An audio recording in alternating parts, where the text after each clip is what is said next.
silong imong pamayag may imong gamitong pabor.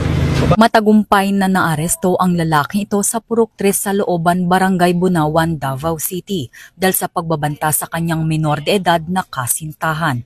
Ayon sa biktima, paulit-ulit siyang nakatanggap ng pagbabanta mula sa kanyang nobyo gamit ang kanyang mga pribadong larawan at video.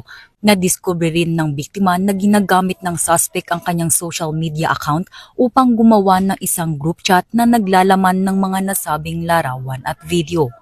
Dahil sa matinding takot, agad na humingi ng tulong ang biktima sa Regional Anti-Cybercrime Unit 11 na agad namang nagsagawa ng entrapment operation na nagresulta sa pagkakaaresto ng suspect na nahaharap sa mga kasong grave coercion, Violence Against Women and Their Children Act of 2004 at Anti-Online Sexual Abuse or Exploitation of Children and Anti-Child Sexual Abuse or Exploitation Materials Act.